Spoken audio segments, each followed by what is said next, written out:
presento, io sono Ambra Canciani, Presidente del Consiglio degli Studenti attuale. I nostri ospiti di oggi sono l'onorevole Sereni.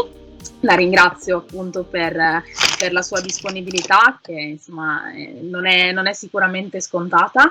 Onorevole Sereni, che è appunto Vicepresidente degli Affari Esteri e della Cooperazione internazionale. Sottolineo fra l'altro, insomma, lei ha un curriculum che sicuramente è troppo lungo, per cui io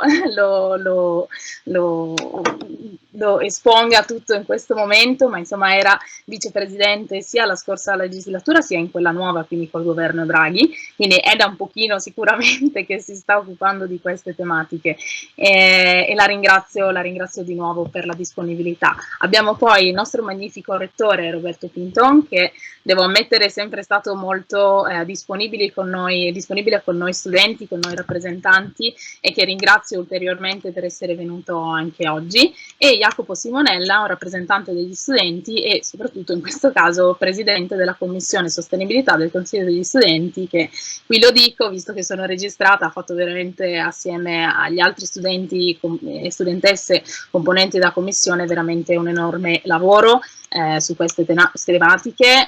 Jacopo, ti ringrazio in diretta e ufficialmente per il lavoro che hai fatto tu e che hanno fatto tutte le persone della Commissione, e che si conclude, diciamo, questo ciclo con l'incontro di oggi, ed è secondo me un pochino anche la ciliegina della torta, se posso permettermi di dirlo, di un percorso sia di rappresentanza sia di altre tematiche, che appunto si conclude proprio oggi, che come ricordavo prima iniziano le votazioni per la nostra prossima commissione, spero, i nostri prossimi rappresentanti. Quindi do la parola innanzitutto al magnifico rettore per i saluti, insomma, e quanto si sente di esprimere in questa sede, dopodiché a Jacopo Simonella ed infine all'onorevole Sereni, che ci parlerà, insomma, del tema di oggi, e le chiederò, insomma, anzi ci parlerà lei, lascerò a lei, diciamo, carta bianca su questo. Quindi vi ringrazio e grazie anche a tutte le persone che ci stanno seguendo e che ci seguiranno anche attraverso la registrazione. Direi di iniziare con lei, magnifico rettore.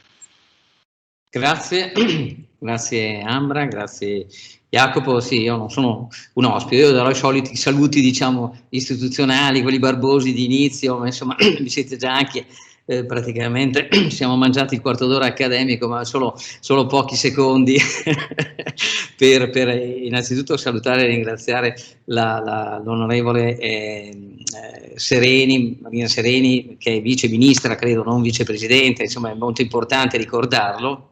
Quindi numero 2 degli affari esteri, della cooperazione internazionale. Soprattutto la ringraziamo perché porterà una testimonianza molto importante, che è quella della Food Coalition. Insomma, io stesso che mi occupo o mi occupavo, insomma, quando facevo la ricerca, prima ancora e la didattica che faccio ancora in parte, prima ancora di fare il rettore, che è un lavoro che non consiglio a nessuno, soprattutto se ci sono virus in giro, però ricordo qualche anno fa, più di qualche anno fa, quando si faceva fatica a distinguere fra food security e food safety, e l'idea di cibo per tutti, adesso che sia ben scritto in quei 17, che è un numero che porta fortuna, deve portare fortuna, non sfortuna, elementi dell'agenda 2030, credo che sia assolutamente importante. Promuovere iniziative che continuino e diano sostanza a questi obiettivi è decisamente un compito che dobbiamo assumere tutti, anche noi studenti o ex studenti, formatori, e tanto più creando la consapevolezza di quanto sia importante affrontare queste tematiche. Ovviamente quella della sostenibilità uguale, potrei dire, no? La sostenibilità è diventata una parola talmente ampia e vaga a volte, a cui bisogna dare sostanza. Io in questo prendo proprio giusto un minuto per applaudire e anche ringraziare gli studenti, perché giusto anche la viceministra lo sappia, questa iniziativa, la commissione sostenibilità del Consiglio degli Studenti, è nata per loro volontà, loro necessità e voglia di condividere la riflessione e le riflessioni sui temi della sostenibilità, che non sono solo quella ambientale naturalmente, ma anche quella della responsabilità sociale, e questo rende onore a loro e dà anche a noi, a me stesso e e a tutto l'Ateneo un minimo di soddisfazione, dato che il nostro Ateneo nel 2016 ha aderito a quella che si chiama la Rete delle Università per lo Sviluppo Sostenibile della CRUI. Ecco, questo è molto importante, aderiscono quasi tutte le università, quasi 80 università, ed è molto importante che nel 2019 proprio qui a Udine si sottoscrisse alla fine un documento il manifesto per la sostenibilità dell'università, in cui ci si impegnava tutti sostanzialmente a condividere e coordinare azioni per creare consapevolezza sui vari temi e i vari aspetti della sostenibilità, come dicevamo, partono dalle fonti energetiche, ai rifiuti, il campo sociale, la valorizzazione del benessere lavorativo e ovviamente anche la creazione e la produzione di cibo in maniera sostenibile, cibo per tutti e aggiungerei sano per tutti, come si diceva. E mi fa piacere anche che molte degli appuntamenti organizzati dagli studenti dalla Commissione Sostenibilità, che sono 14 con oggi, quindi gli ultimi 3 mesi hanno fritto bene i nostri Teams e i nostri computer, e abbiano affrontato questi temi che non sono gli unici. Quindi io, nell'auspicare anche che la Commissione naturalmente trovi continuità anche con il prossimo Consiglio degli Studenti, che ci sono tanti altri argomenti e che noi saremo naturalmente come Ateneo sempre pronto a dare voce a queste iniziative. Ricordo che noi abbiamo anche nel nostro sito una piccola voce, si può cliccare sopra, che si chiama Sostenibile, dove ci sono tutte le iniziative che l'Ateneo sta compiendo, non sono poche, non solo di facciata, non regaliamo solo contenitori per l'acqua, anche se sono naturalmente importanti, ma quello che è importante è creare una consapevolezza in tutti di quanto sia fondamentale praticare, non solo predicare, e per quello facciamo didattica, ricerca e anche quello che stiamo facendo oggi, divulgazione. E ovviamente questo è fortemente sostenuto se c'è una convergenza di, chiamiamoli, interessi fra cittadini, che siano studenti o che siano docenti, e naturalmente l'attenzione al mondo politico, per cui prima di passare la parola a Jacopo, ringrazio ancora una volta l'onorevole Sereni per essere qui con noi e portare la sua testimonianza, che è una testimonianza di lungo corso, quindi c'è tutta la possibilità, adesso per carità incrocerà le dita sotto il tavolo, che venga portata avanti per del tempo ulteriore naturalmente, e per dare anche continuità e concretezza a queste iniziative. Quindi io finisco con i saluti, mi tolgo l'etichetta dell'ospite che non voglio avere, sarò un umile uditore e porterò questa testimonianza anche poi ai miei studenti nelle lezioni successive. Grazie ancora a voi. Grazie a lei, magnifico rettore. Do quindi la parola a Jacopo Simonella per illustrarci un pochino questo evento, ovviamente la commissione, prego.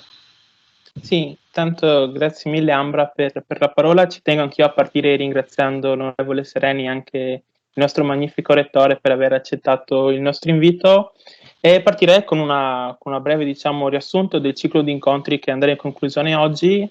E l'idea alla base di questo ciclo di incontri in realtà è stata anche di rendere un po' giustizia a quello che è stato il gruppo cibo della Commissione Sostenibilità, che era partito veramente, veramente molto bene con le proprie iniziative, poi sono state chiaramente tutte stroncate dal Covid, e ci è sembrato corretto permettere di dare visibilità a tutte quelle iniziative che sta portando avanti sia il gruppo cibo, in questo caso particolare, sia al fatto che era già previsto che vi fossero degli incontri per lanciare tutte le iniziative legate per esempio al piatto unico, a dare delle informazioni aggiuntive nel momento in cui si sceglie il piatto da mangiare in mensa, quindi permettere a tutti gli studenti di avere quegli elementi per poter comprendere dove e come possono andare a ridurre il proprio impatto. Chiaramente questo ciclo di incontri ha avuto come tema principale il tema del cibo, motivo per cui a conclusione siamo molto contenti che ci sia la Vice Ministra a parlare di una tematica così attuale e soprattutto così importante. Ma chiaramente non sono stati oggetto di questi 14 incontri solo temi legati al cibo, ma sono stati anche affrontati le altre tematiche legate all'Agenda 2030. Mi fa piacere ricordare che sono state trattate tutte quelle tematiche legate alla parità e all'equità di genere, quindi anche quelle tematiche legate non solo alla discriminazione dal punto di vista sessuale, ma anche dal punto di vista dell'etnia, e quindi sono tutte quelle tematiche che soprattutto adesso sono molto attuali.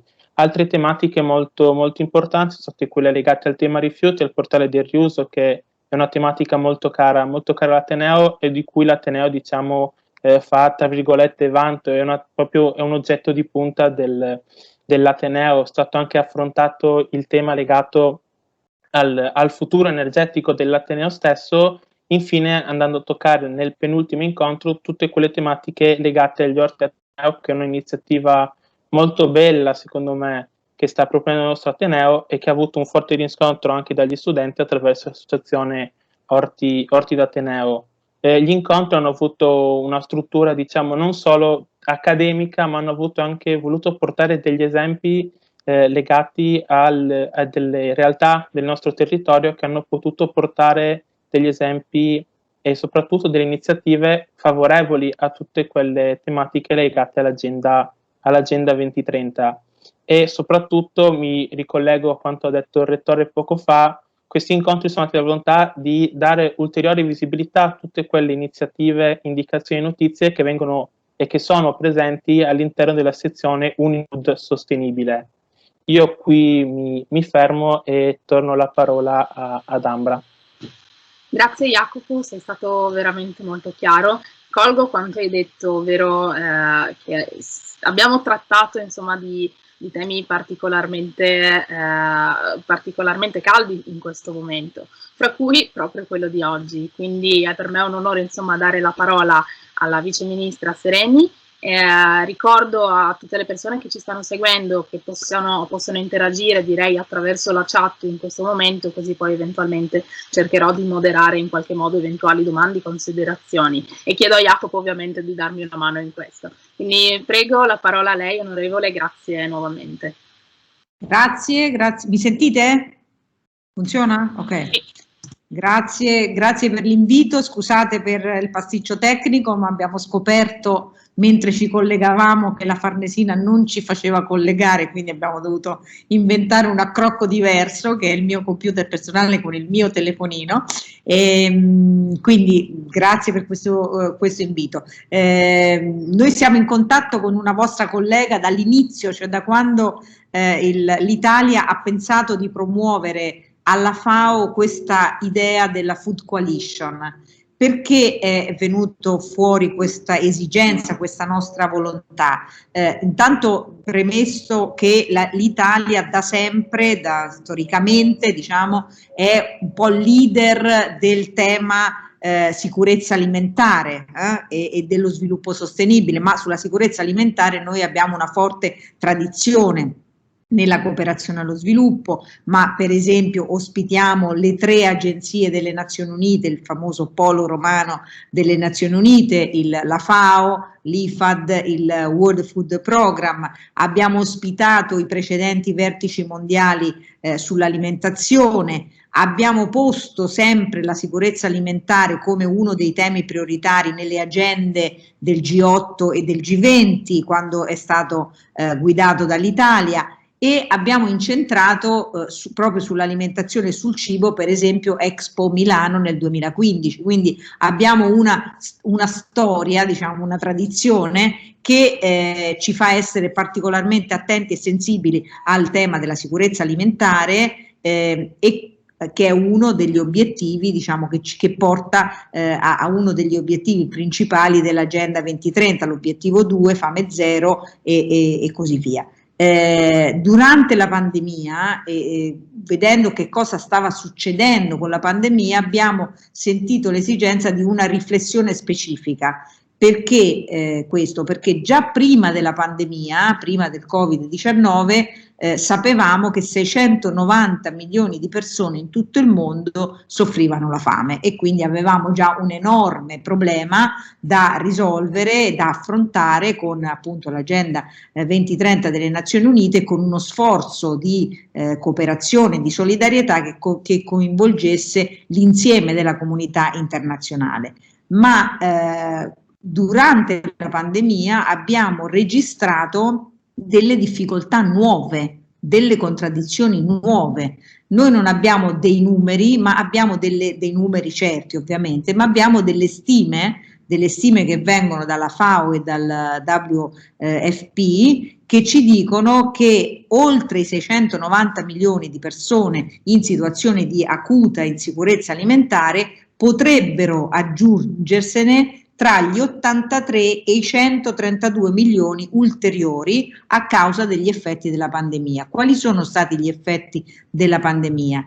L'interruzione delle catene di approvvigionamento e delle filiere alimentari, le restrizioni e le chiusure dei mercati, l'impossibilità di esportare e importare, la conseguente carenza di manodopera agricola derivante da una impossibilità di mobilità transfrontaliera. Ne abbiamo viste le conseguenze perfino da noi. Alcune parti della nostra agricoltura nel momento del raccolto hanno avuto difficoltà lo scorso anno, in particolar modo lo scorso anno, a causa dell'impossibilità di una parte della manodopera stagionale che proviene da altri paesi. Tutto questo ha causato un peggioramento delle condizioni di vita di milioni di persone e ha contribuito alla minor resilienza, diciamo così, al virus tra i più vulnerabili, perché se la crisi sanitaria precipita poi o aumenta o acuisce anche una crisi alimentare, capiamo bene che il terreno, diciamo,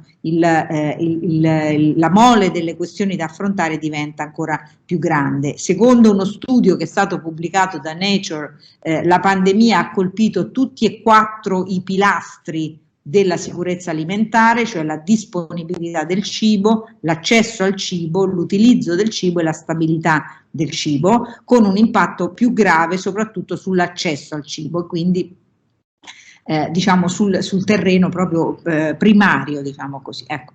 Di fronte a questa situazione, di fronte alla gravità di questa situazione, per evitare che appunto un approfondimento della crisi nei settori diciamo della sicurezza alimentare, a noi è venuto in mente, appunto nella sede della rappresentanza alla FAO, è venuto in mente di proporre, di promuovere una idea innovativa, diciamo una idea, una reazione, un modo di ragionare insieme su che cosa stava succedendo e su che cosa potrebbe ancora succedere anche in futuro, perché come è evidente questa pandemia ha messo in chiaro, diciamo, ha reso più forti alcune fragilità, cioè la pandemia ha lavorato su tutti i trend che già esistevano e li ha resi più gravi, più veloci e quindi più preoccupanti per alcuni aspetti. La Food Coalition che abbiamo proposto alla FAO e che poi la FAO ha assunto come una sua iniziativa si proponeva e si propone di mobilitare risorse non solo pubbliche, quindi mobilitare risorse pubbliche e private, di fornire un supporto, diciamo così, tecnico-scientifico, ma anche forse culturale, ai policy makers, quindi di costruire un luogo in cui potessero arrivare degli input tecnici e scientifici ai decisori politici, di instaurare una base, un luogo di dialogo aperto tra tutti gli attori del sistema, a tutti i livelli, locale, nazionale e transnazionale, e di promuovere iniziative di sensibilizzazione del grande pubblico. Il fatto che io oggi sia qui significa che qualcosa abbiamo smosso, perché voi siete stati subito interessati, quindi un po' di sensibilizzazione abbiamo giocato facile, perché abbiamo giocato su un terreno molto molto molto ben arato e molto disponibile e fertile, però diciamo che abbiamo pensato che fosse anche un modo per attivare una riflessione, un dibattito pubblico consapevole su questo tema di grandissima attualità. Per partire l'Italia ha già destinato come kick-off, proprio come inizio, 3 milioni di euro da utilizzare attraverso la Food Coalition nei prossimi mesi la FAO funziona da segretariato, quindi se andate sul sito della FAO e cercate Food Coalition vedete che esistono già in quel sito 100 idee, 100 potenziali progetti chiamati azioni che sono in fase di, diciamo, riorganizzazione, ovviamente in gruppi più diciamo in categorie un po' più accorpate, hanno espresso una disponibilità a collaborare già 56 scusate, paesi di diversi continenti. Qual è la peculiarità della Food Coalition? La peculiarità è che proprio perché pensiamo che debbano essere tutti gli attori insieme coinvolti a cercare delle soluzioni innovative rispetto alle contraddizioni nuove che la pandemia ha creato, le regole del gioco sono queste: deve essere multilaterale, ma in che senso? Deve essere presentato da almeno 2 paesi, ok? Non ci può essere un solo paese che presenta un progetto, devono essere almeno 2 paesi. Deve esserci sempre qualche attore non statuale, quindi devono partecipare, nel senso dell'inclusione, degli attori non statuali per ciascun paese. Quindi ogni paese che propone, che partecipa, deve coinvolgere anche altri attori non statuali, accademia, settore privato, società civile e così via. Deve riflettere ovviamente le esigenze dei paesi coinvolti e deve dare una priorità ai paesi con maggiore difficoltà, quindi può essere promosso anche da paesi che non sono, come dire, in condizioni di necessità, ma deve guardare e pensare alla possibilità di coinvolgere, di replicare, di realizzare quelle iniziative nei paesi con maggiore difficoltà e maggiore domanda di sicurezza alimentare. Le 4 aree che la FAO, che abbiamo individuato insieme alla FAO, sono umanitario, inclusione economica e protezione sociale, riduzione della perdita e dello spreco, food loss and waste, e la trasformazione dei sistemi alimentari, quindi la trasformazione in qualche modo ricordando o capendo le lezioni che abbiamo vissuto durante la pandemia. Che cosa sta succedendo in questo momento? In questo momento sta succedendo appunto che stanno arrivando dei progetti. Noi, come sapete, siamo la presidenza per quest'anno del G20. Alcuni paesi, e anche noi ovviamente in questa direzione siamo del tutto impegnati, avrebbero chiesto che questa Food Coalition possa avere in qualche modo un riscontro anche nel corso del G20. Siamo ormai a poche settimane. Il nostro G20, il G20 del Ministero degli Esteri, diciamo, si terrà a Matera il 29 di giugno e sarà organizzato in 3 parti. La prima parte sono solo i ministri degli esteri e discuteranno soprattutto dell'Africa, si discuterà soprattutto delle aree di crisi in Africa. La seconda parte è esteri e sviluppo, quindi ci sono i ministri degli esteri ma anche i ministri dello sviluppo, nel nostro caso il vice ministro, perché noi abbiamo una struttura in cui la cooperazione allo sviluppo è un vice ministro, in altri paesi ci sono dei ministri e quindi partecipano 2 ministri, quello degli esteri e quello dello sviluppo, e il tema della ministeriale congiunta esteri e sviluppo è esattamente la sicurezza alimentare. Quindi noi dedicheremo questa sessione della ministeriale congiunta esteri e sviluppo al tema della sicurezza alimentare. Ovviamente parleremo di tante cose, ma dentro queste tante cose noi vogliamo chiudere con una dichiarazione di Matera che sia anche una chiamata all'azione, una call for action per i nostri, diciamo, per i nostri paesi, per i paesi del G20, ad impegnarsi sul terreno della sicurezza alimentare, e dentro questa chiamata all'azione, di questo appello alla mobilitazione della comunità internazionale, ci sarà anche la Food Coalition, la quale Food Coalition ha aperto già, ma aprirà formalmente un periodo, diciamo, di raccolta e di selezione dei progetti con la nostra ministeriale di Matera, che dovrebbe concludersi, diciamo, almeno simbolicamente, con la ministeriale dell'agricoltura che si terrà a Firenze a settembre. Quindi nel periodo, già ora stanno arrivando progetti, stanno crescendo le iniziative. In questo periodo noi pensiamo di dover coinvolgere il G20 che è un po', insomma, un po' il consesso dei paesi più importanti dal punto di vista economico nel mondo, per far sì che anche il G20 si impegni per promuovere la Food Coalition. Stanno arrivando molti progetti interessanti, io adesso non ho il tempo, né forse non sono nemmeno autorizzata, diciamo, a raccontare questi progetti, però è molto interessante che so che per esempio Israele e il Marocco stiano lavorando insieme su un progetto che riguarda lo spreco di acqua, cioè come si fa a fare un'agricoltura sostenibile con poca acqua, sprecando poca acqua, che è un tema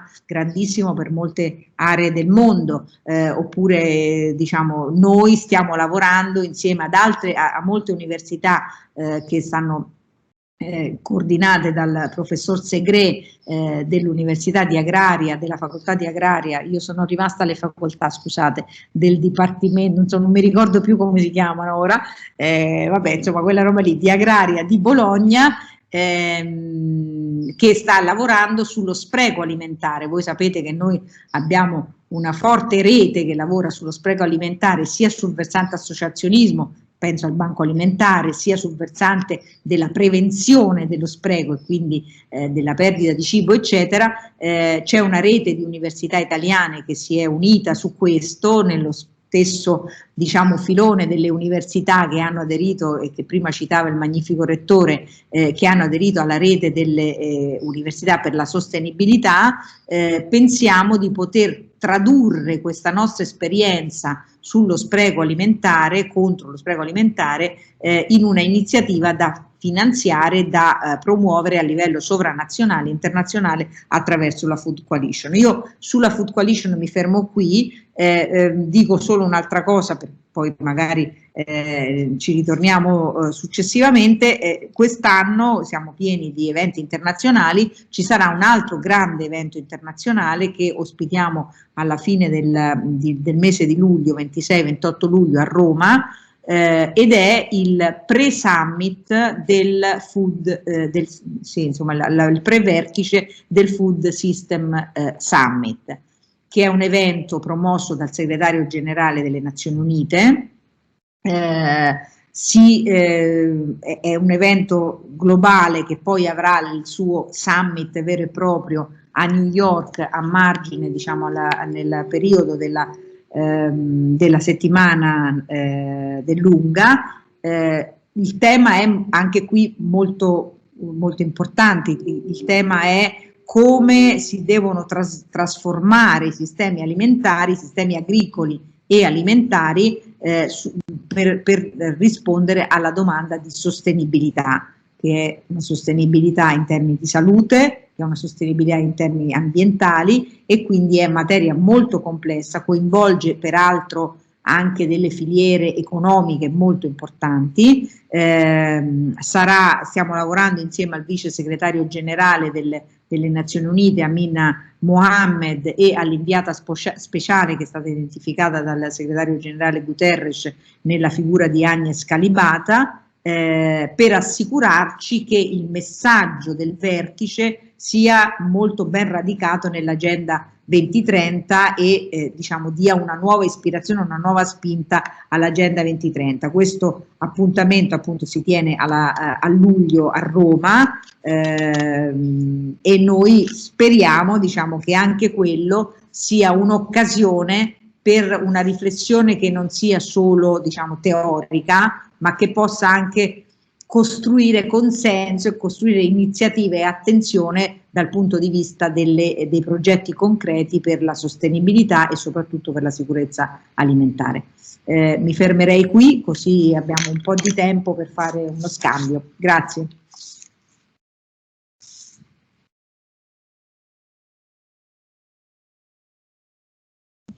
Grazie infinito a lei, spero mi sentiate, che ho avuto un attimo un problema di audio. Direi che è stata assolutamente chiara per quanto mi riguarda, anche illuminante su diversi aspetti che io personalmente sicuramente non conoscevo. Quindi direi che possiamo passare alle domande. Chiedo a chi ci ascolta, insomma, quali sono gli aspetti che vorrebbe in questo momento maggiormente approfondire. E passo anche la parola a Jacopo Simonella in riferimento magari a qualche domanda che ha lui in questo momento, mentre aspetto insomma che vengano scritte in chat. Prego. Sì, allora ringrazio anch'io per l'interessante intervento e proverei a fare una domanda. Diciamo che il tema della sostenibilità adesso anche un po', tra virgolette, va di moda, ma effettivamente si riesce a lavorare in maniera concreta su questa tematica o c'è sempre, diciamo, tra virgolette, qualcosa per cui non si riesce comunque a trovare un accordo, ci sono interessi economici che vanno oltre la sostenibilità stessa, per cui comunque non si riesce a lavorare nonostante le buone intenzioni?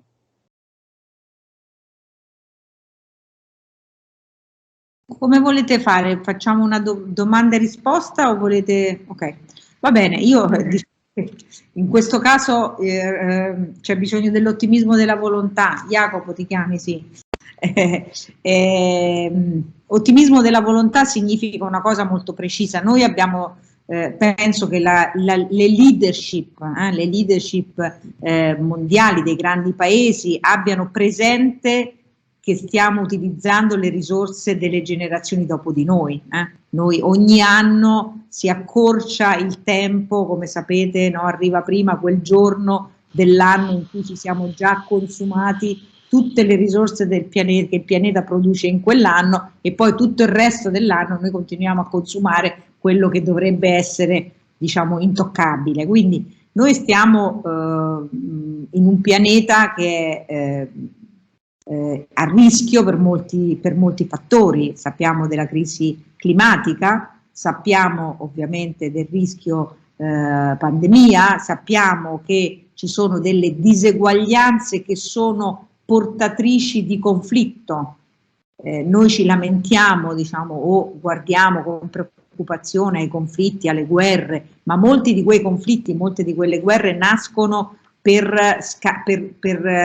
la disputa su risorse, no? Pensiamo all'acqua, una delle crisi di tensione di cui stiamo spesso parlando in questo periodo è quello della GERD, della grande diga del rinascimento dell'Etiopia, e che crea tensioni con l'Egitto e con il Sudan per l'acqua del Nilo. Ecco, una grande risorsa idrica che riguarda più paesi.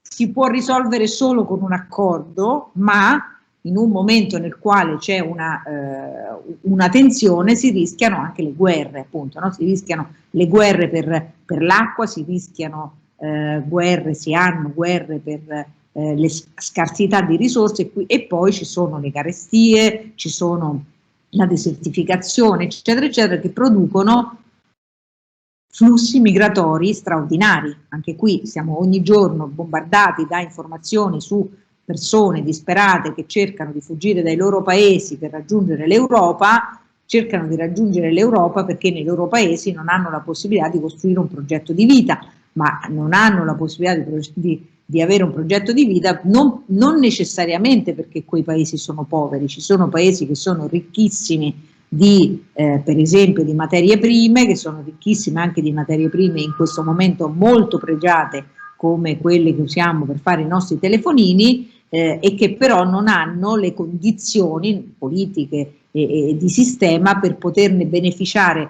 come paese, essendo espropriati della capacità di utilizzarle equamente. Allora la sostenibilità, diciamo, il fatto di avere un modello e delle relazioni tra i paesi sul tema dello sviluppo, sul terreno dello sviluppo, che possano tutelare l'ambiente, affermare dei diritti di equità, no? Diciamo di pari opportunità tra generazioni, tra generi, ma anche tra diverse aree del mondo, non dovrebbe essere un sacrificio, non dovrebbe essere solo un gesto di generosità, dovrebbe essere un gesto di realismo, perché continuando senza considerare la sostenibilità noi rischiamo di distruggere tante risorse e di complicare le condizioni di vita di talmente tante persone da avere poi le conseguenze anche nei luoghi, tra virgolette, ricchi, opulenti e privilegiati come il nostro per alcuni versi.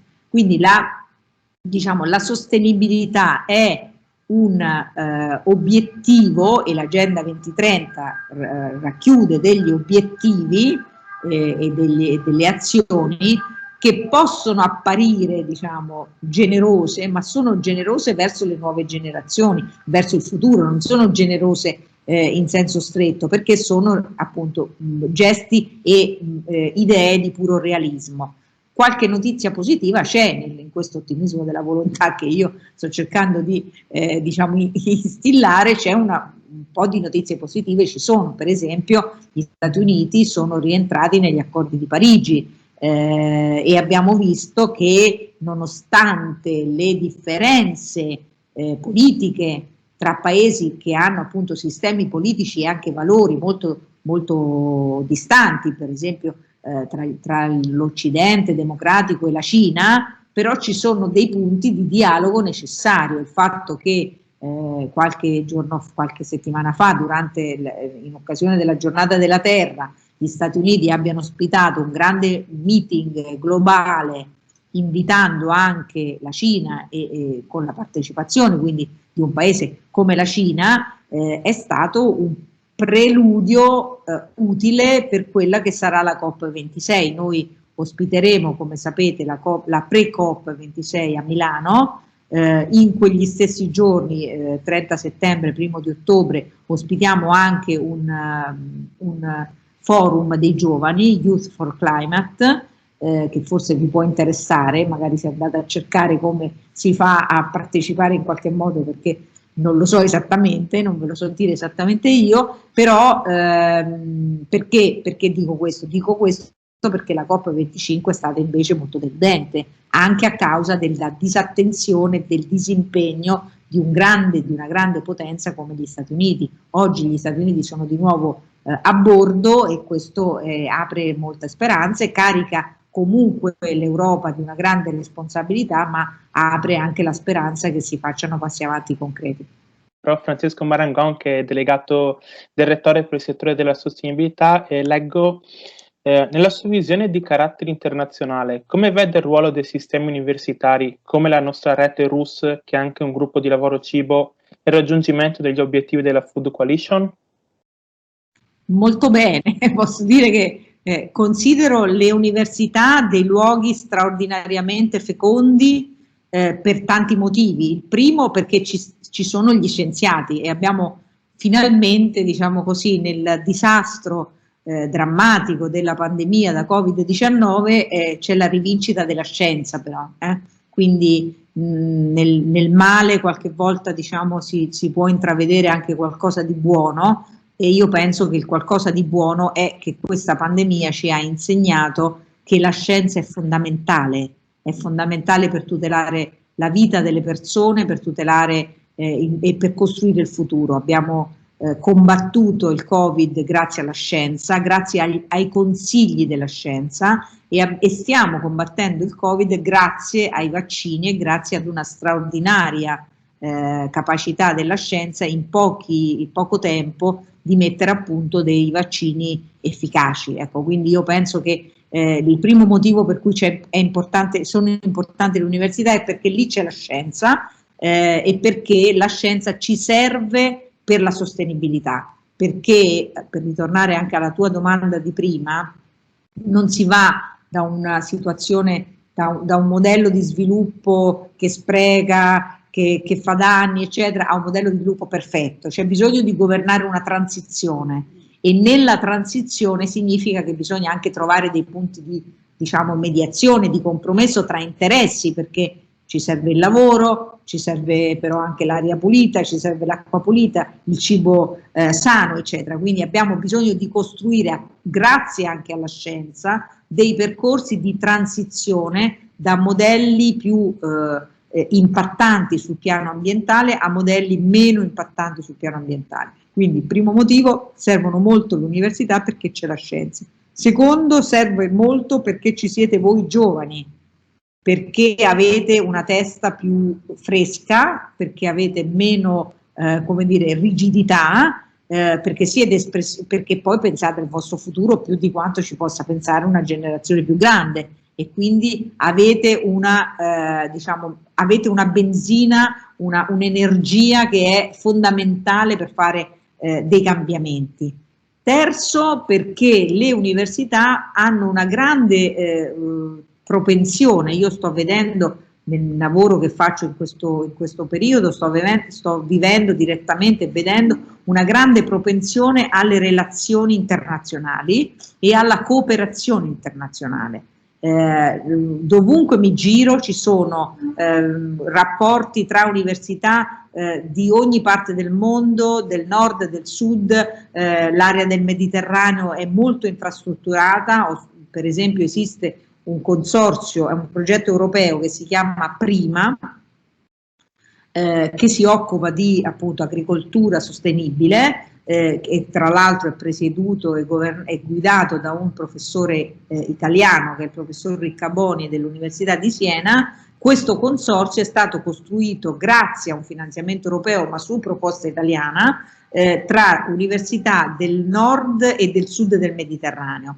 È nato per fare ricerca sulla sostenibilità in agricoltura, ma mi raccontava il professor Riccaboni che ha prodotto non solo ricerca, progetti di ricerca molto interessanti, ma ha prodotto anche idee progettuali per lo sviluppo. Quindi non si sono fermati ovviamente alla ricerca, ma da lì possono generarsi anche progetti start-up, idee imprenditoriali, eccetera. Pensate quanto questo possa essere interessante per i vostri coetanei del Mediterraneo e del Medio Oriente, che hanno pochissime chance, che sentono di dover vivere in paesi che non offrono loro abbastanza opportunità e che invece grazie a queste reti possono costruire delle iniziative anche nei loro paesi, anche nei paesi di origine. Quindi mi pare che le università abbiano una grande possibilità, una grande potenzialità.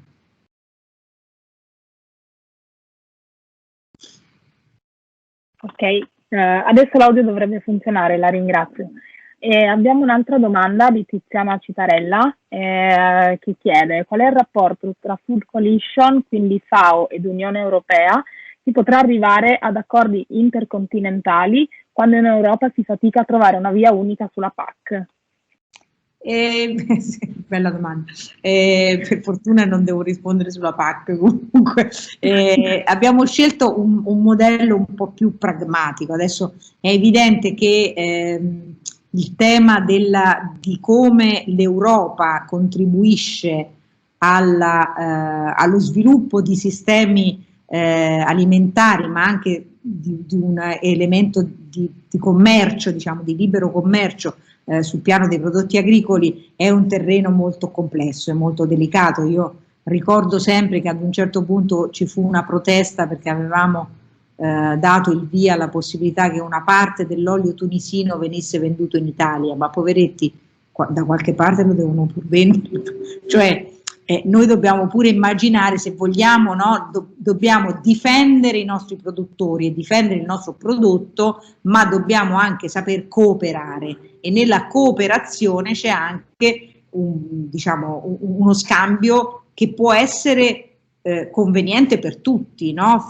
Ognuno fa delle cose che sa fare bene, e sempre dentro una logica di sostenibilità, quindi non necessariamente attraversando l'Atlantico per portare dei prodotti fuori stagione, per esempio, ma magari stando alla stagionalità si può lavorare con la sponda sud del Mediterraneo e avere diciamo la possibilità sia per loro che per noi di crescere. La Food Coalition però più modestamente, diciamo così, si muove chiedendo che ci siano alcuni paesi, quindi non pretende di avere poi una conseguenza in termini di trattati, è proprio uno strumento operativo. Noi vogliamo creare delle buone pratiche, o vogliamo comunicare e scambiare delle buone pratiche, perché magari ci sono delle buone pratiche che un paese già fa o ha già fatto. Penso per esempio alle nostre esperienze dei piccoli produttori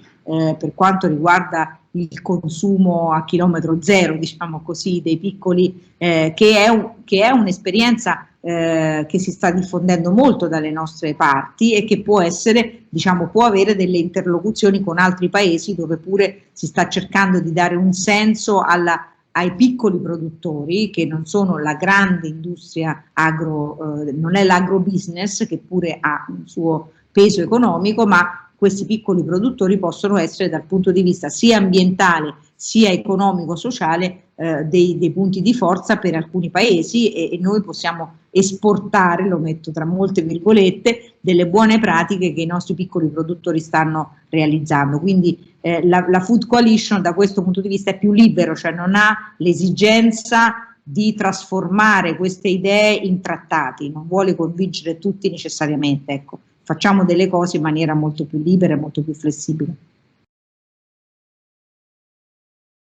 Grazie mille. Abbiamo un'altra domanda di Filippuzzi Manuela che chiede: qual è stato l'impatto della pandemia sull'operato delle associazioni nei PVS, sia per chi opera in progetti di sviluppo sia per chi opera nelle emergenze? E chiede inoltre: i progetti di cooperazione stanno seguendo nuovi modelli?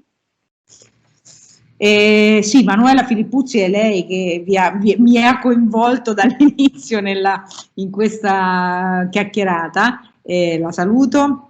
Le organizzazioni, se non ho capito male perché mi sei partito un attimo, parla delle organizzazioni della società civile, i progetti delle OSC, ho capito bene? PVS parla, sia ok, paesi in via di sviluppo.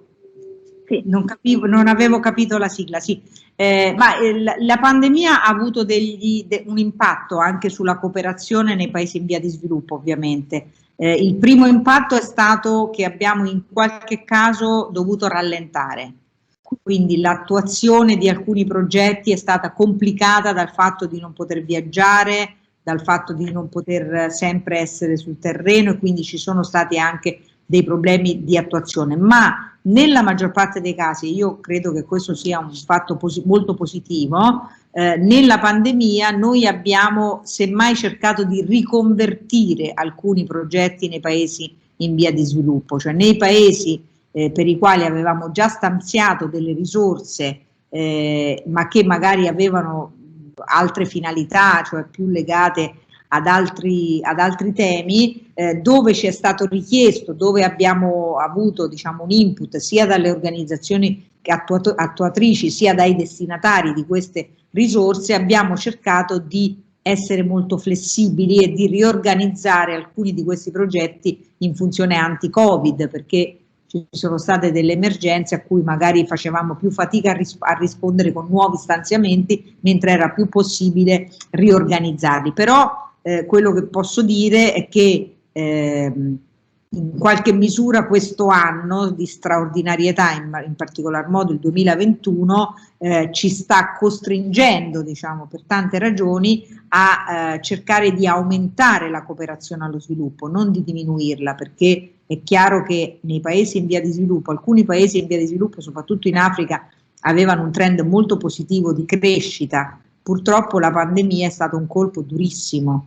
Quindi è vero che in tutti i paesi dove c'è stato il Covid abbiamo una crisi economica e sociale molto grave, però mentre da noi esiste Next Generation EU e quindi è esistita e esiste una risposta europea consistente che ci aiuterà a recuperare le perdite che abbiamo subito nel periodo della crisi sanitaria, in alcuni paesi diciamo in via di sviluppo, poveri o a reddito basso o medio-basso, questo non c'è, quindi ci dobbiamo un po' pensare noi insieme a loro, dobbiamo cercare di attivare nuovi strumenti, e questi nuovi strumenti di finanziamento dello sviluppo sarà uno degli altri temi che avremo in discussione proprio a Matera, perché è chiaro che di fronte alla crisi del Covid dobbiamo tirar su più soldi e quindi dobbiamo costruire anche una mobilitazione di risorse che non sia solo quella tradizionale degli stati, ma anche di soggetti privati o anche delle banche di sviluppo, perché le banche di sviluppo che esistono in tutto il mondo possono essere dei soggetti insieme alle istituzioni finanziarie che mettono in circolo nuova liquidità per reagire all'impatto economico e sociale della crisi del Covid. Grazie. Adesso abbiamo una domanda molto tecnica da parte di Chiara Malisano, che ci chiede appunto, per avere maggiori informazioni sull'evoluzione, sui progressi della Food Coalition, quindi anche sui progetti che vengono sviluppati, si può fare riferimento solo al sito della FAO? Sì, è la cosa migliore, è la cosa più utile, poi lì ovviamente diciamo c'è un aggiornamento continuo, si può fare riferimento anche al governo italiano, ma la Food Coalition, che pure era una nostra idea, adesso è un progetto della FAO, quindi noi ci stiamo, ci lavoriamo, ma ora il titolare di questo progetto è la FAO. Grazie. Adesso Roberta Sauning, spero di aver pronunciato correttamente il cognome, chiede: si conterà anche su enti e organizzazioni come Emergency, Save the Children o Medici Senza Frontiere per quanto riguarda la competenza e la presenza sui territori coinvolti?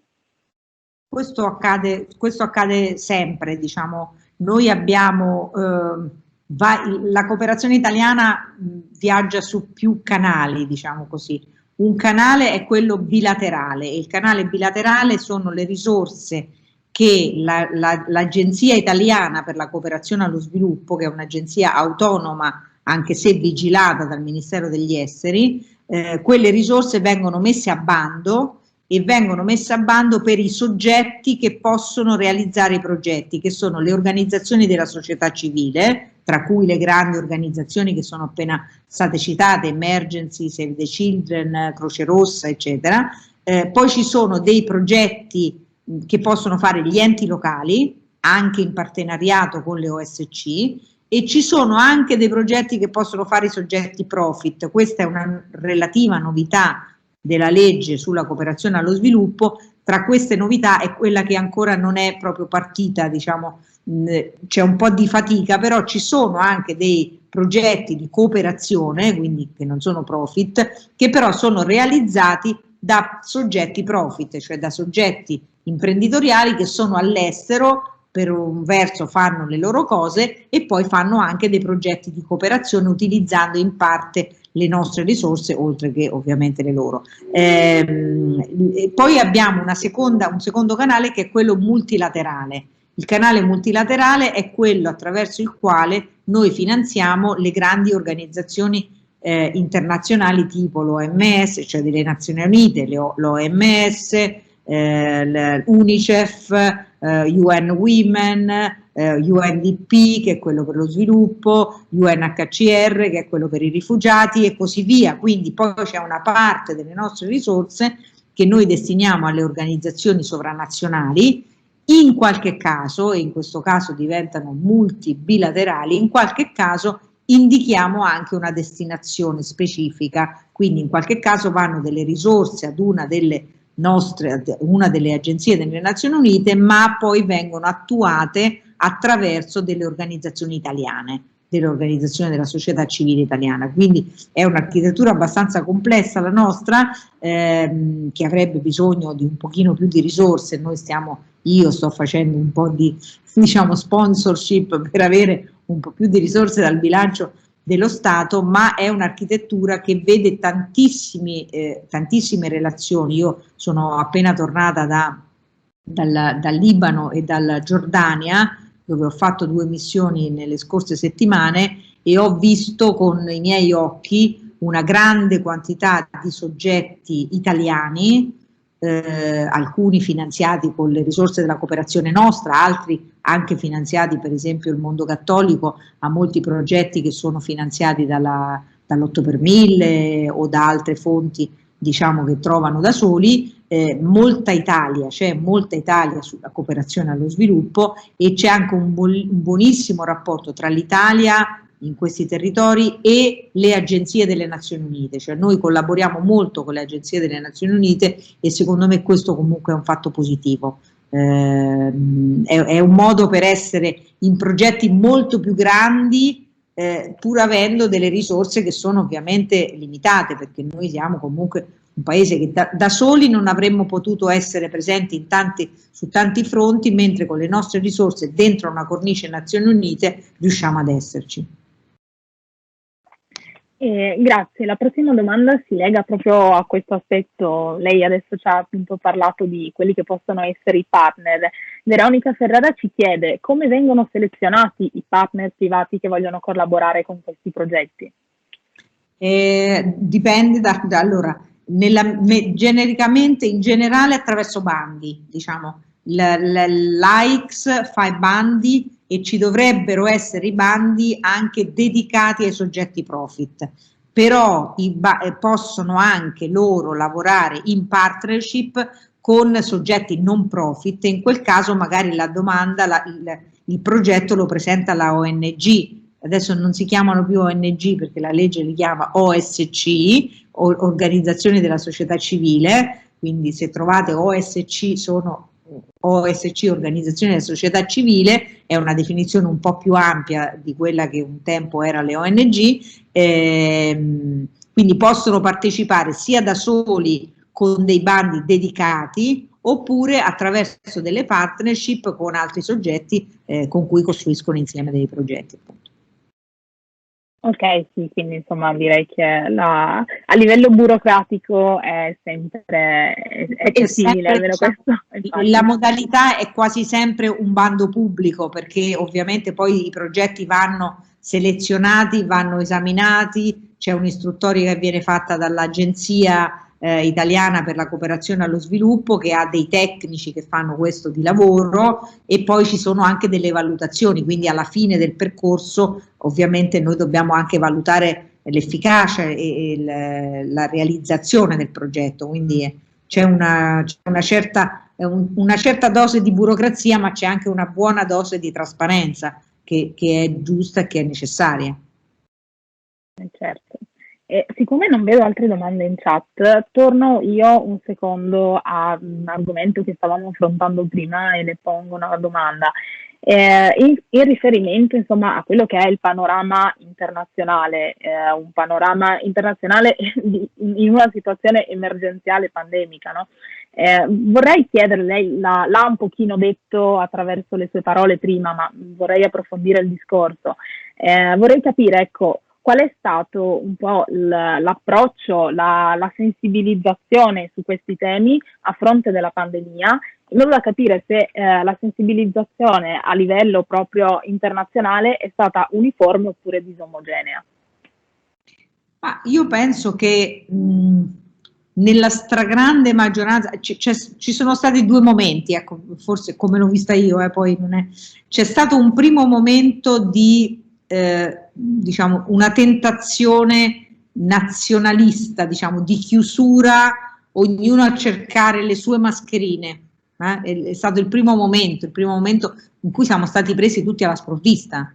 Siamo stati presi alla sprovvista e abbiamo scoperto drammaticamente sulla nostra pelle che nella nostra parte di mondo non si producevano più alcuni materiali che erano essenziali per combattere il virus, per esempio le mascherine, una cosa molto semplice che però non si produceva più in Europa, non si produceva in Italia, non si produceva in Europa, e eravamo tutti presi per il collo, diciamo così, dai cinesi o da altri paesi asiatici, eccetera, che invece producevano questi materiali.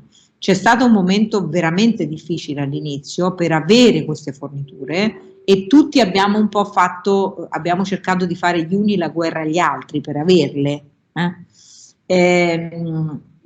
Subito dopo questo momento iniziale abbiamo tutti capito che c'era bisogno, uno, di cominciare a ripensare queste catene del valore, perché in casi come questo alcune produzioni debbono stare più vicine, non necessariamente riportarcele dentro casa, ma per esempio portarle in paesi più vicini a noi rispetto a quelli asiatici a cui abbiamo dovuto fare riferimento.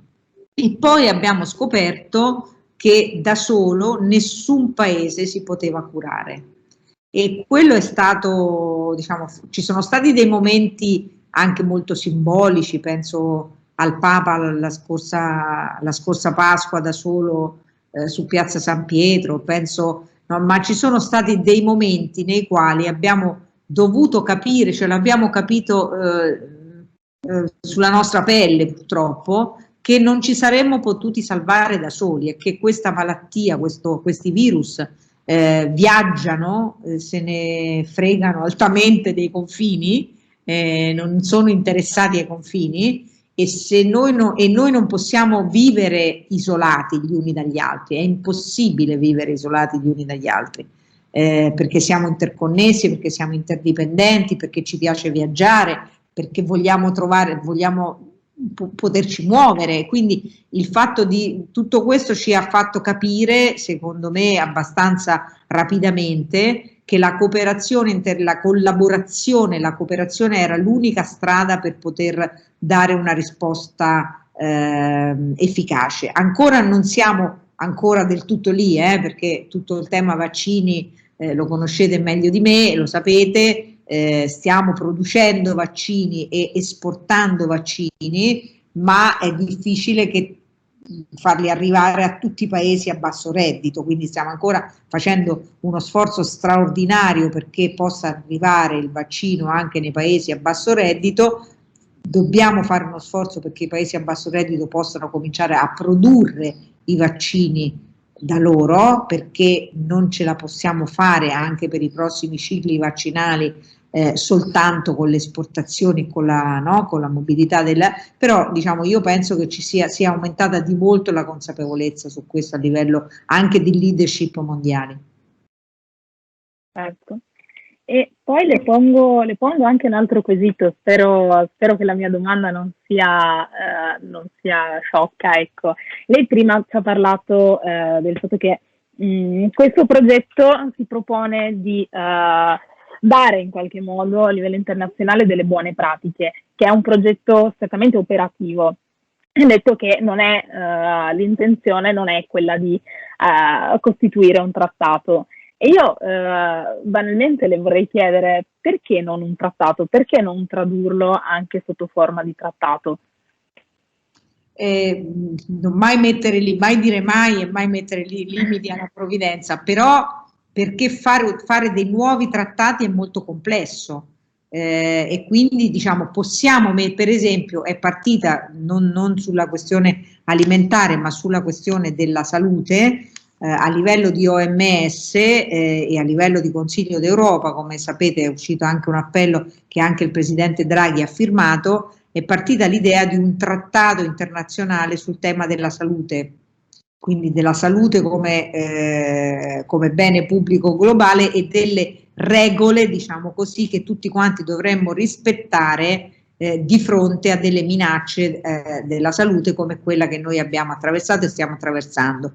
Nel frattempo però bisogna che ci diamo da fare lo stesso, quindi è partito un treno che può portare alla elaborazione di un nuovo trattato, ma non è un treno veloce perché è molto complesso costruire il terreno comune, gli elementi eccetera. Nel frattempo è stata fatta la dichiarazione del Global Health Summit di Roma, la dichiarazione di Roma, che mette in fila i principi sui quali dovrebbero tutti i paesi impegnarsi. Non è un trattato, è un documento, non è vincolante ovviamente, ma essere arrivati ad elaborare un documento comune, diciamo importante dal punto di vista del contenuto importante, e poi ci lavoreremo a fare dei trattati, però ecco c'è sempre un tempo nel quale è bene che la comunità internazionale trovi comunque delle forme di collaborazione anche operativamente meno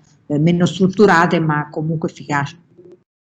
Ok, la ringrazio, no, perché pensavo che in qualche modo si fosse esclusa questa via, invece magari potrebbero essere, insomma, può essere gettata la strada anche su questa via, poi insomma, questione trattati è sicuramente, è sempre difficile mettere d'accordo le parti, figuriamoci su temi così ampi. Io in questo momento non vedo delle altre domande, non so se lei, onorevole, vuole approfondire qualche quesito, qualche tema, e chiedo anche al magnifico rettore che ci sta seguendo appunto non come ospite come ha detto ma come uditore se ha qualche domanda da porre, altrimenti ci avvierei insomma alla conclusione. Onorevole, sono Francesco Marangon, il delegato del rettore per il tema della sostenibilità dell'Università di Udine. Piacere, grazie. Quindi approfitto per mettere, dopo aver scritto la domanda, essere stato citato, anche il viva voce e l'immagine della mia persona per ringraziarla per le tante cose interessanti che ha fatto e che ha citato. Una fra quelle che ha citato all'inizio, ricordo per esempio il nostro coinvolgimento, e c'è stato proprio anche un evento all'interno di questa splendida sequenza di serate del giovedì organizzate da questa Commissione Sostenibilità, che è abbastanza una esperienza originale nell'ambito della rete dell'Università per lo Sviluppo Sostenibile Italiana. E abbiamo dedicato uno degli incontri allo spreco alimentare, perché il nostro Ateneo, anche io in particolare, abbiamo collaborato, io sono dello stesso settore di Andrea Segre, con il loro gruppo e altri gruppi in Italia in uno dei progetti che si chiamava Reduce. Continuiamo a lavorare, e anche all'interno della rete dell'Università per lo Sviluppo Sostenibile c'è un gruppo di lavoro cibo che voglio ricordare e segnalare, che è molto attento a queste tematiche, ma in generale proprio al contributo che anche il sistema delle università in quanto tali, in quanto organizzazioni, a livello nazionale, ma possibilmente anche a livello internazionale. Adesso siamo coinvolti nell'Expo prossima, e per proprio toccare fra gli altri anche questo tema, a partire da un coinvolgimento educativo, e uso il termine nella sua accezione più ampia, non solo di insegnare, ma proprio di vivere coinvolti nelle questioni. Ecco, il tema dello spreco, a partire da come noi ci alimentiamo mentre siamo all'università, le mense, i bar, il sistema del vending, insomma c'è tanto da lavorare, ecco. Quindi molto molto contento per aver ascoltato queste belle e interessanti cose che ci ha detto questa sera, e volevo ringraziarle anche a nome mio personale per la sua disponibilità, oltre che a ringraziare ragazze e ragazzi che sono fortissimi, Uniud, bravissime, bravissimi. Allora, avviandomi alla conclusione, vedo il magnifico rettore che, ecco, adesso la vediamo e la sentiamo. Lascio un attimo la parola a lei. Allora, magnifico rettore, non so se aveva sentito, prima l'avevo un attimo citata, e poi è intervenuto in realtà il professore Francesco Marangon, quindi le ripropongo la domanda. Chiedevo insomma se c'erano eventualmente altre domande da lei, che come dicevo prima non è l'ospite, ma è, è un uditore. Ho ascoltato e diciamo che le domande era bene che le faceste voi, credo che sono state affrontate molte questioni e c'è poco da fare, e io sono d'accordissimo con quello che ha detto anche l'onorevole. Da qualche parte bisogna partire, perché se si pensa che il problema sia grande e complesso, se ci mettiamo dentro le migrazioni, i cambiamenti climatici e quant'altro, noi abbiamo un problema enorme che si risolve forse solo sulle coste della Sicilia, in realtà, per così dire. Quindi è chiaro che bisogna partire creando una forte consapevolezza e anche dei progetti. Anche lì credo e spero che ci sia una forte consapevolezza internazionale. La FAO ha fatto tanto e ha avuto anche dei periodi di crisi, anche di identità e forse sì di riconoscimento da parte dei governi stessi, del mondo molto impegnato nell'economia. Adesso il fatto che ci siano dei cambiamenti climatici e molto probabilmente le mele le faremo chissà dove, e in Sicilia avremo, c'è già il caffè, ragazzi? Abbiamo già il caffè dalla Sicilia, giusto perché ci diamo conto. È evidente che questo non potrà, ci saranno delle zone nel mondo in cui non si potrà fare l'agricoltura, dobbiamo fare qualcos'altro, ma quelle dove si fa non è che si farà come prima, in ogni caso sarà da modificare, ci sarà l'immigrazione eccetera. Quindi questi argomenti, visto che ogni nazione bene o male deve avere una sua politica agricola, che ancora non dico 3 ma 1 mezzo pasto al giorno dovremmo farlo, e ci vuole il cibo per tutti e sano, perché l'obesità e la malnutrizione sono due facce della stessa medaglia che stanno sulle stesse tipo di popolazione. È incredibile, ma è così, è inaccettabile, e quindi io credo che sia assolutamente importante impegnarsi dal punto di vista politico, scientifico, didattico, e credo come cittadini, considerando che siamo anche molto fortunati che ci possiamo permettere il cibo e la ricerca e naturalmente anche la possibilità di riflettere come abbiamo fatto oggi.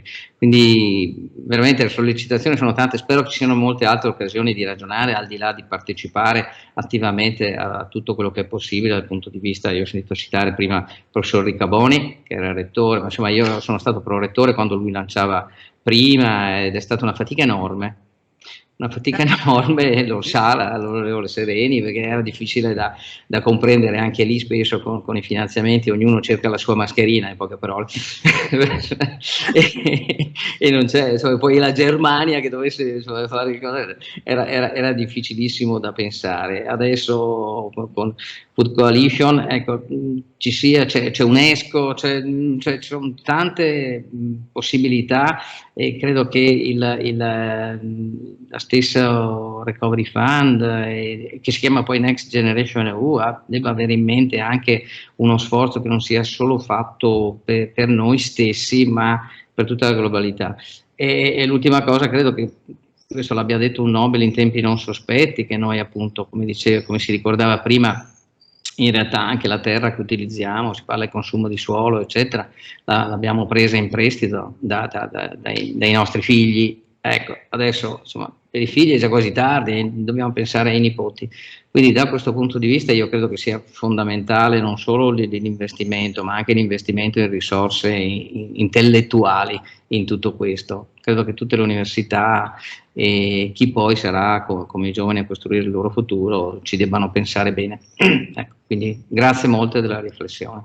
Io ho seguito quasi tutto, mi sono alzato per bere nel momento in cui mi hai citato e sono sembrato il rettore che se ne stava a fare i cavoli suoi. Potrei ripetere anche le domande che sono state fatte, però no, assolutamente. Quindi la prossima volta, se volete, qualcosa dico anch'io. Insomma, sono state autorevoli le voci e credo che tutti dovrebbero essere soddisfatti anche di queste iniziative dei nostri studenti, tutti coloro che hanno ascoltato, e grazie ancora a tutti. E naturalmente anche al mio delegato alla sostenibilità, che in realtà ha sostenuto l'incarico con un rettore sulle spalle, ma lo tiene da parecchi anni. Ecco.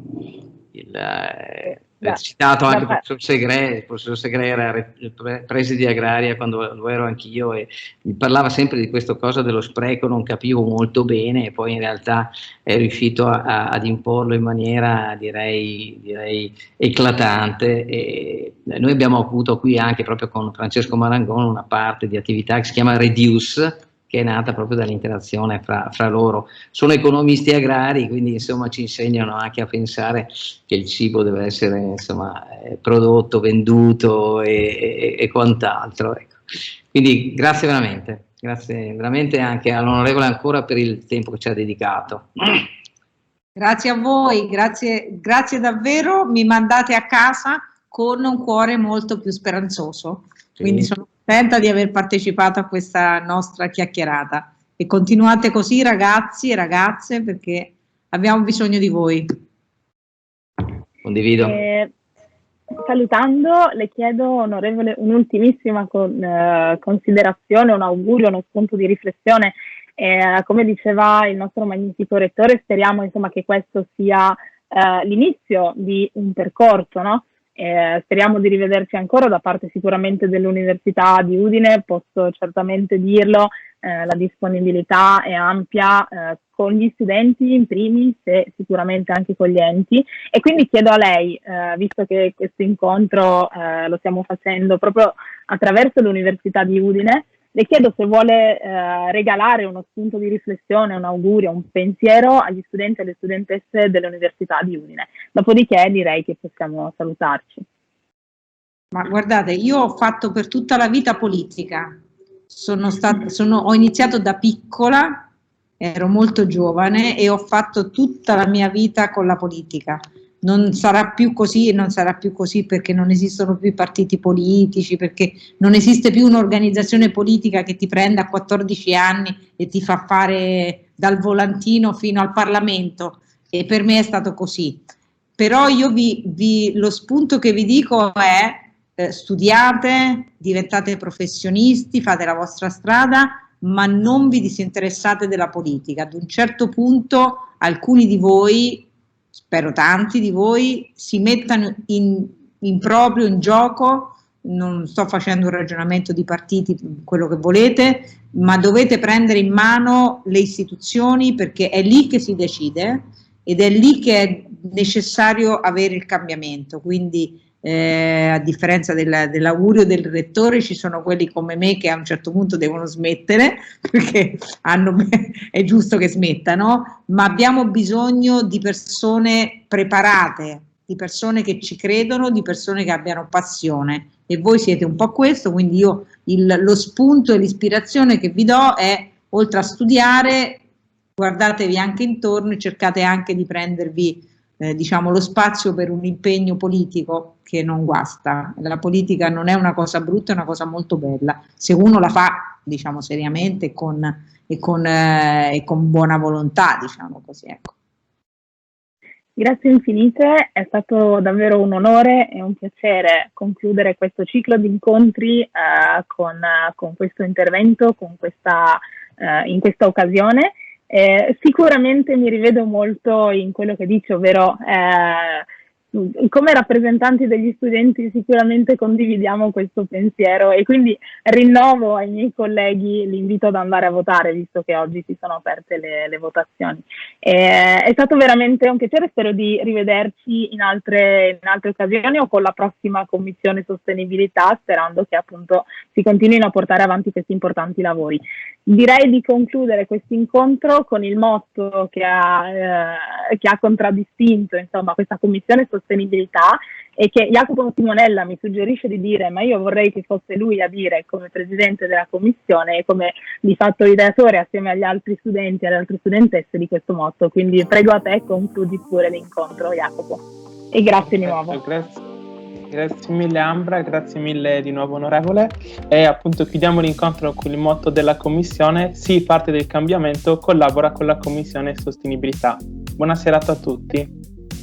Grazie a tutte, grazie a tutti, e alla prossima, spero.